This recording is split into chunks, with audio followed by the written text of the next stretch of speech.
O'Connor and Company.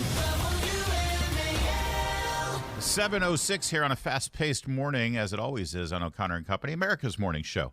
Coming up at 7:35, Congressman Mike Waltz of Florida. He will lay out the argument here with regard to depleted uranium tank ammunition and another $175 million in aid for Ukraine. And we'll look forward to that conversation. And 8:05, we're going to educate everybody, including Mercedes, on the yacht rock phenomenon. Did you just tell me that you're going to educate me I on am. yacht rock? Yeah, that is Are correct. You serious? You will be enlightened by the end of the yacht rock conversation Lord. with Never. Philly Ocean from a Yachtly Crew.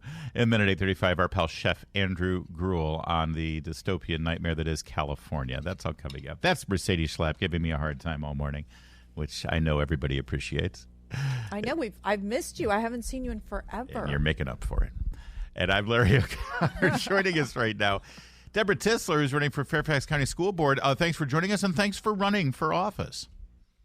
Thank you. Good morning, Larry. Good morning, Mercedes. Listen, this is a really important school board election in Fairfax County. There's a lot of seats up for grabs, and I just want to say this. If you're a resident of Fairfax County and you are absolutely pleased with the direction of the school system there and you think everything's just going hunky-dory, by all means, just stick with the status quo and just sit back, let the machine do its work.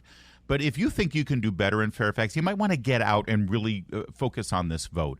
And vote for change. And it appears that Debra Tisler is certainly part of the pending change in Fairfax. Debra, as you've been going door to door, knocking on doors, talking to parents, talking to taxpayers and citizens, what are you hearing from them? Are they happy with the direction? Absolutely not. The vast majority of the residents here in Fairfax County want change, just like you said, Larry. They're fed up with the school board pushing them out. And especially the fact that this school board continues to fight our governor. The parents do not feel as if their rights are protected. And just last night at a back-to-school event, many parents approached me, and that was one of their first questions. Will you respect our parental rights? And I told them, absolutely, yes, I will. Debra, what are the biggest issues that you all are facing in the Springfield district in the Fairfax County? And in essence, I think it's, first of all, I know it's hard enough to run for public office, but how important are these school board seats? Well, first and foremost, so many, children, especially those that are getting human trafficked, are up against so much stressors and safety issues. That's a huge problem in Fairfax County Public Schools is the human trafficking, and yet this school board and the leadership are not acknowledging that. The other issue is that the children cannot read. They're not proficient in mathematics, and the basic foundational skills that they need for success in life, they do not have. We have a runaway budget with a school system that's working on failure.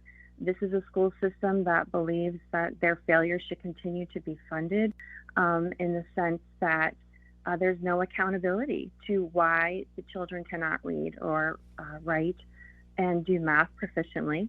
Yeah. And then the other is that during the pandemic, the students with special needs, which I advocated, greatly for and faced a lot of retaliation from the school system for, were left behind severely. Yeah. Their right to a free and appropriate public education was taken from them.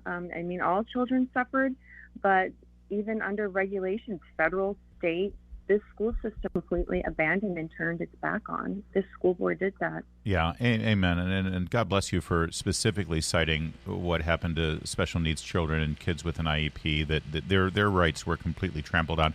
No apologies, no makeup, no reparations of any sort. And the only way we can fix that is getting a new school board. You want to go to debraforschoolboard.com, debraforschoolboard.com, get all the information so you can inform yourself as a voter on Debra Tisler. Also, you have an opportunity to join her and candidate for Virginia Senate in the 36th district, Julie Perry. You're doing a pasta salad rally. Anytime you lead with pasta, live that's music. I probably love it. A smart move. It's this Sunday, the 10th at 5 p.m.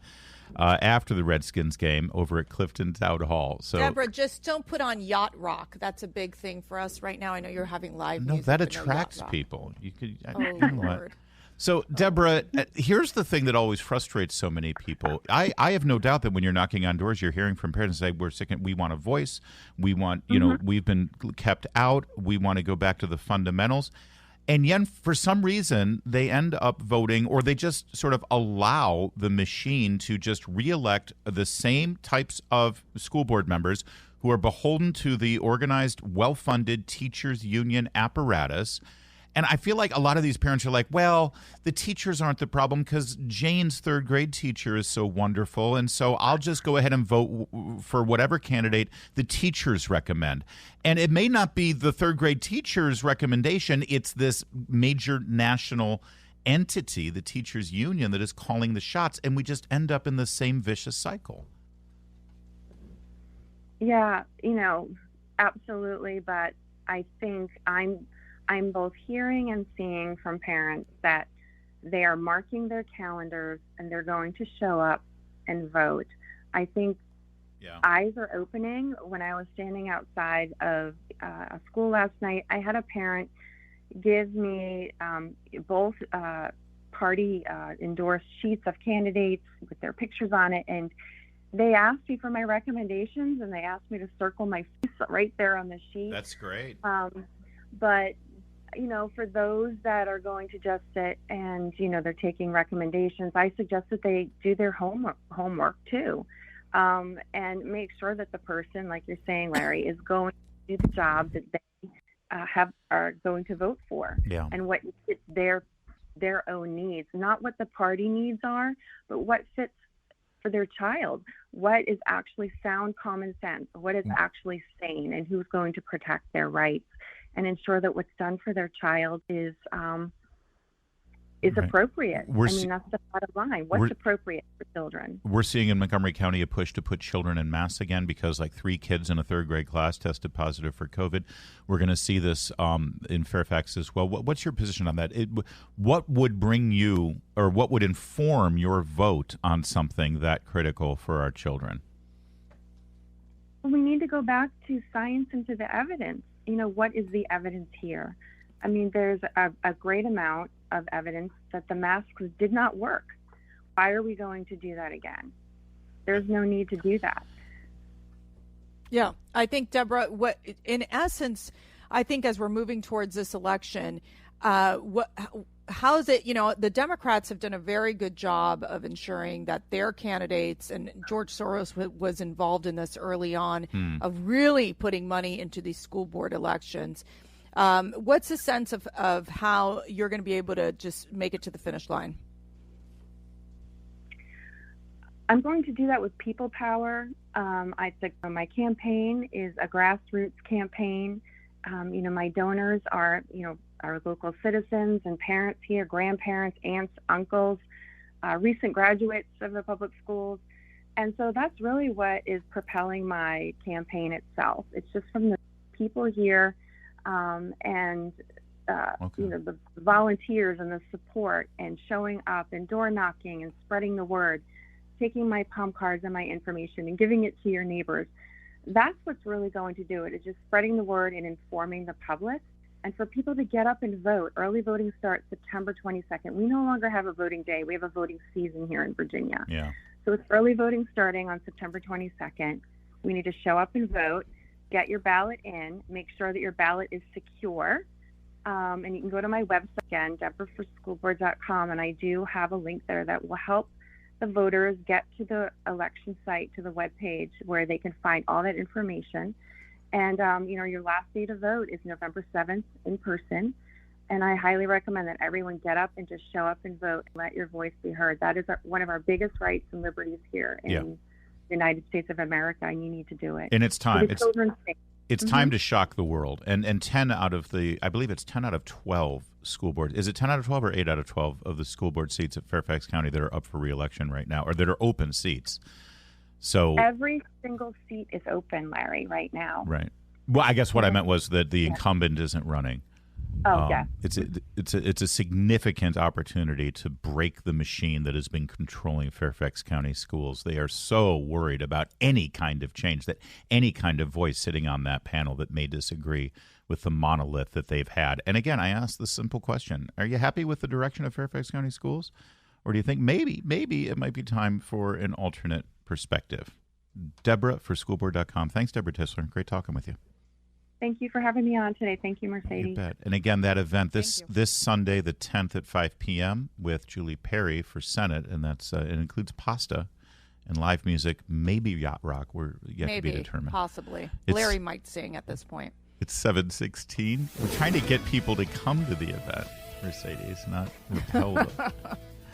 Here's Jamie Whitten in the Hadid Carpet Cleaning Traffic Center. WMAL. Making sense of the news. Live from the Home Paramount Pest Control Studios. Home Paramount, the leader in pest control since 1939. A ton of news broke today. I've got the up-to-the-minute details for you on the next Vince Callanan Show, 3 to 6, right here on WMAL. We told you about Joe Biden's bizarre behavior at that Medal of Honor ceremony honoring an 81-year-old veteran of the Vietnam War, a real American hero. We were told that the president would wear a mask at that event because he's been exposed to his wife's COVID infection. He wore the mask walking in, but then when he got to the stage, he took the mask off. And then he was basically breathing right down this old guy's neck as he was pinning the ribbon around his neck for the Medal of Honor. Then he just sort of inexplicitly wandered off the stage before the benediction, before the final prayer, before the final remarks, before the reception commenced. He just left, looking like he didn't know what the heck he was supposed to. As Julie Gunlock says, he has mashed potatoes for brains. Yeah. It was so bizarre, Larry. It was. So bizarre. Well, that's where you're wrong. No, Karine Jean-Pierre yesterday explained everything. This wasn't bizarre. This is exactly what we planned to do. The president took off his mask, as I said he would, to deliver incredibly powerful remarks about this captain, Captain Taylor, and what he did in service to our nation. And he wanted to honor the captain. And for a brief time afterwards, he also didn't have his mask on, as you just laid out. And he left as planned, as it was planned. He left when there was a pause in the program in order to minimize his close contact with attendees. See there? It was all planned, Mercedes. It was all planned. Can't you see them writing? Normally you have this little White House sheet. It's like a card that you write. And I can just see them saying, you, Joe Biden, give the medal. You, Joe Biden, take off your mask. You walk 100 feet. I mean, seriously, the guy looked like he didn't know where he was going. You don't just leave this medal winner, award winner on stage. I mean, alone. And you're trying to limit exposure, yet you take off your mask and you have people all around you. The whole thing. It was a colossal disaster. And just so you know, he walks up the aisle with the mask on. He walked out the aisle, the same aisle, with his mask off. So explain to me how he was mitigating. I mean, if he had to have the mask as he was walking up the aisle, why did he not need the mask walking down the aisle? She was pressed on this. CDC guidelines for people who are exposed to COVID say that you should wear a high-quality mask anytime you're around others inside your home or indoors in public. The president, of course, did wear that mask in the Medal of Honor ceremony, but then took it off and didn't put it back on. Was that a mistake? So look, I'm going to share a couple of things with all of you here, and just start with what the ceremony was all about. Because and then she goes, "You're taking away from the Medal of Honor. You're taking." Oh, please. They disdain the military whenever they have the opportunity, and they use members of the military and heroes like this man as a prop to distract the American people. And she kept saying he took the mask off to deliver incredibly powerful remarks. So it's okay to take your mask off as long as you're delivering powerful remarks. Right. But otherwise, so there, because the virus knows if your remarks are powerful or not. Mm-hmm. It's like, I'm not going to go infect anybody now because these remarks are so incredibly powerful. Then, by the way, after all of this, after all the, this was all planned and nothing's wrong and everything was appropriate, then Biden, just moments after Karine Jean-Pierre ran all this interference, he showed up at another event without a mask. Hello, everybody. Let me explain to the press. I've been tested again today. I'm clear across the board. But they keep telling me because this has to be 10 days or something, I got to keep wearing it. But don't tell them I didn't have it on when I walked in. So Karine Jean-Pierre said, no, he did everything that he was supposed to do. There's no controversy here. Everything's fine. Moments later, he does it again, and he says, hey, don't tell anybody. Don't tell them I didn't wear the mask. It's all... I just think that, it's like the guy's like, don't tell my wife I ate the triple cheeseburger, or I ate the chocolate pudding. It's like, don't tell them, Larry. Yes. It's just like, look, it's so absurd. It's so absurd. You have Joe Biden who tested positive. Joe Biden's in a whole separate set of rules. They don't know whether they mask on, mask off. And he looks like he's wandering through the White House halls. It's no wonder that vast majority of even Democrats agree he's too old to be president. And really, he's not fit for office. I mean, it's just so clear. And his communications department continue to lie to everybody about it. He undermines their very lies, and yet, there's really no controversy there. Isn't it great that this Biden administration is completely controversy-free? It's amazing. It's a wonder how the media is scrutinizing them. It's 7:23. Coming up, we are now facing another vote for aid for the Ukrainian military. And are we allowed to actually debate this thing? Will it be a standalone vote? Why are we providing uranium-plated ammunition? We'll talk to Representative Mike Waltz of Florida about that and a lot more next. WMAL-FM, Woodbridge, Washington, a Cumulus media station. Making sense of the news. News Talk 105.9. News now. On News Talk 105.9 WMAL. O'Connor and Company. It's 7:36 here. It's O'Connor and Company. Coming up at 8:05, we're going to explore the phenomenon that is yacht rock with Philly Ocean, lead vocalist of Yachtly Crew. We'll explain. And at 8:35, Chef Andrew Gruel on the insanity that is California legislation. Get ready. Democrats want that nationwide. I'm Larry O'Connor. That's Mercedes Schlapp. Mercedes?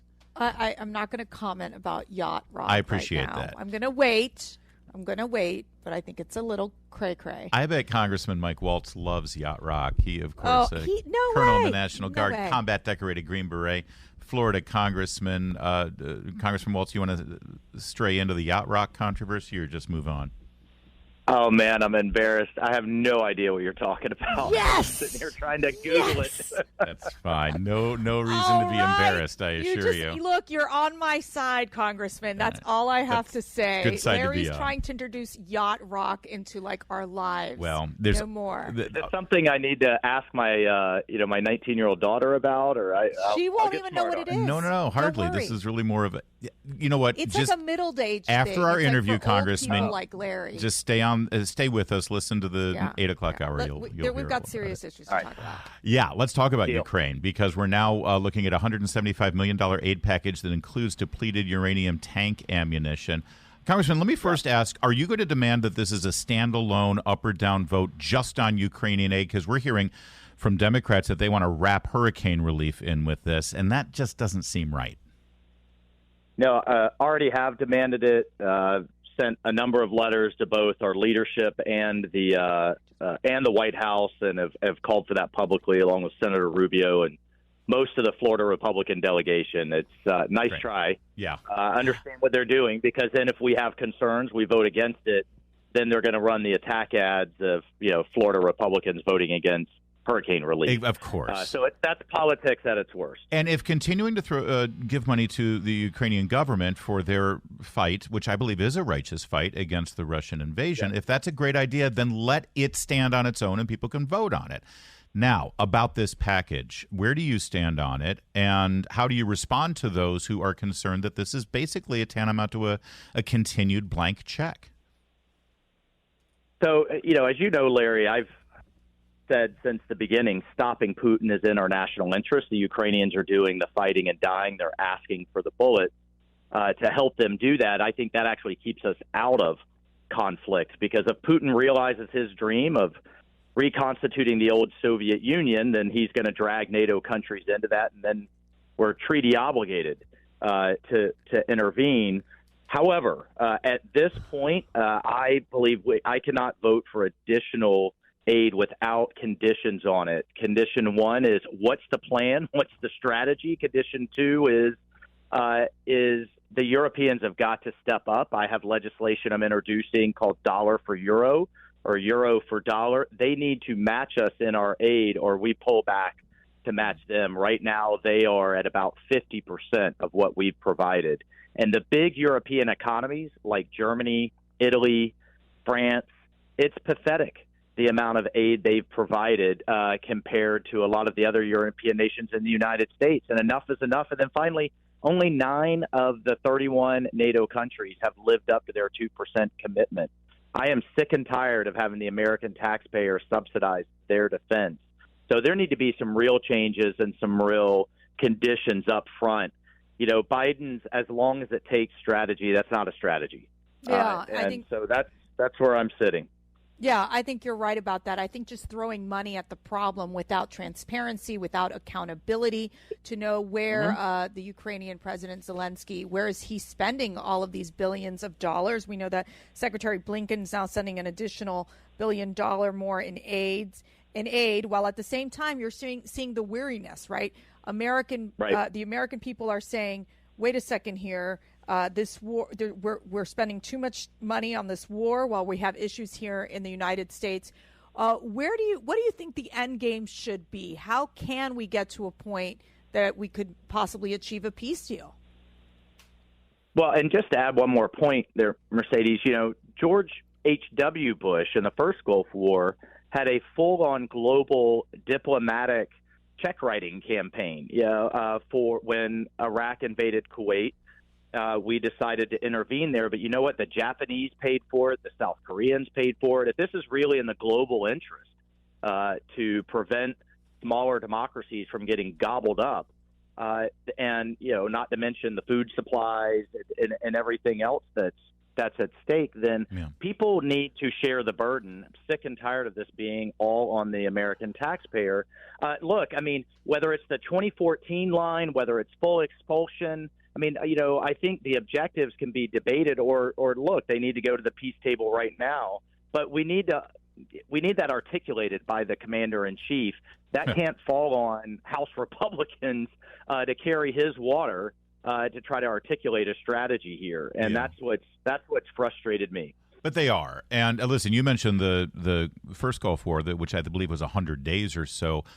2 weeks into that, there were critics in the media calling it a quagmire. This is 18 months in now, and this is obviously a quagmire. It's a stalemate. It's not going anywhere. I guess that's a stalemate. But the Ukrainians, like we've seen these issues where they're counter, offense strategy. It's not working. Yes, but they keep saying it's going to be. So I guess that's the root of my question, because you have colleagues who are much more robust in their commitment to this than you are. They're not quite as circumspect as you are right now, Congressman Waltz.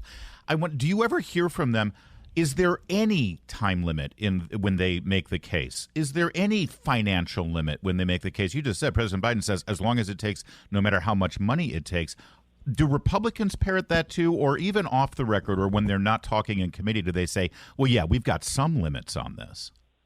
Yeah, so there's a public-facing aspect to this. I think that's what you're touching on there, Larry. And look, we know Putin fully intends to just grind this out. He believes that the United States will politically get frustrated, shift its attention elsewhere, that the Europeans are feckless and won't stand up, and that eventually, even with a pause at the negotiating table, he'll be able to, like I said, grind this out and eventually prevail. So part of it's public-facing to signal to Putin that you can't outweigh us.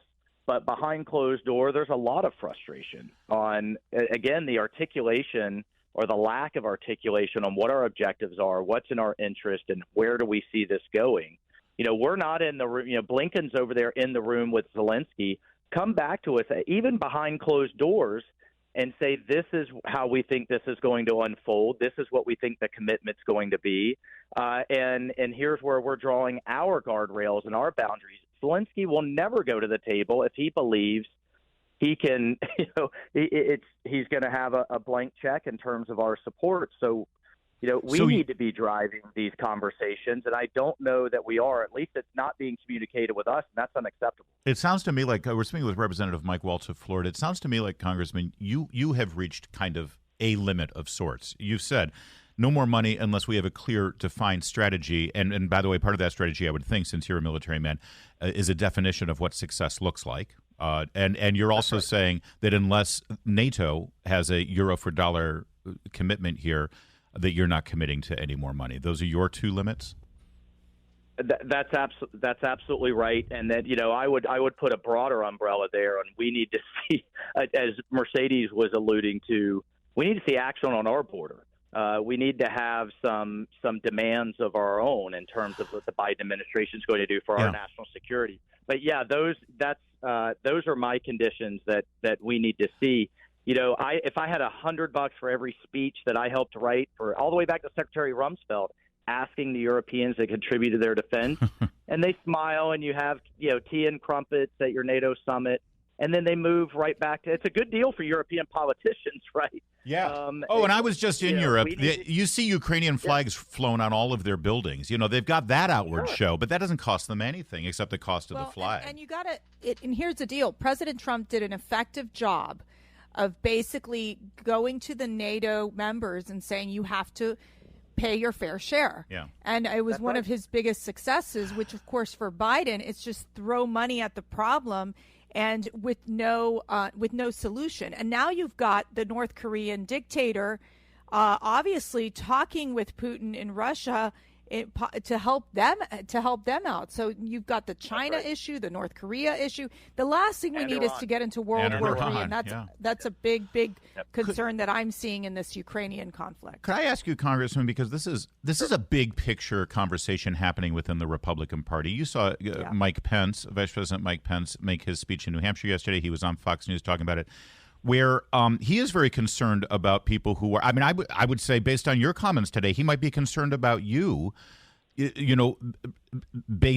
asking some basic fundamental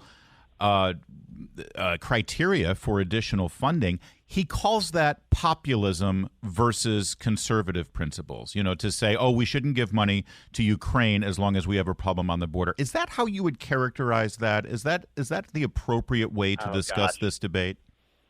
I don't know. I think everybody standing on the stage should articulate, hey, if I'm commander in chief in 14 months, this is where I take the policy. This is how I define success. This is how I would manage the relationship with both Russia, Ukraine, and the region, right? So I don't know. I have a lot of respect for Vice President Pence, but I think that's a bit of a throwaway, kind of an empty line, whether you want to call it pragmatic populism. I don't know. I haven't been in as you know, I think do nothing. That actually leads us to World War III because Putin will hit Poland, will hit the Baltic, and will drag us in. Yep. So, but I also don't agree with someone, I'm asking, I think, very legitimate questions and making very legitimate demands of our European partners. That's right on their doorstep. And damn it, what leverage do we have to get them to step up? And that's where I think we should be. Well, I really appreciate it. And let's continue the conversation. And it was disturbing. I have respect for Mike Pence, too. But to suddenly make this divisive thing, it's like if you're not on board with unlimited funding of the Ukrainian effort, then you're not really upholding conservative principles. And it's really popular. Guess what? It's a neocon. We can be conservative and we can be populist. Because there's a funny thing about being a populist. It's popular. Well, to be populist, you better be doing better than single digits in the polls, okay? Let's be real. One of our favorite Florida men, Congressman Waltz. We make fun of Florida man a lot here, Congressman, but we don't mean you when we talk about it, I promise you. Hey, I'm a proud Florida man. Absolutely. I wear it. I have a Florida man T-shirt that I wear proudly. If you could, you'd have a mullet. I get it. All right, we'll leave it there. Thank God he doesn't listen to Yacht Rock. At least we know he's normal. I will be redeemed on the Yacht Rock thing. Thank you, Congressman Waltz. It's 7:49. We are so overdue, but that was a critically important conversation to have because it's the crux of it right now in the party, in the country, and certainly internationally when it comes to Ukraine and Russia. Let's go to Jamie Whitten in the Hadig Carpet Cleaning Traffic Center. And coming up, we'll speak with Chef Andrew Gruel about the war on small business owners. But next, it's Philly Ocean, Yachtly Crew, Yacht Rock. It's time.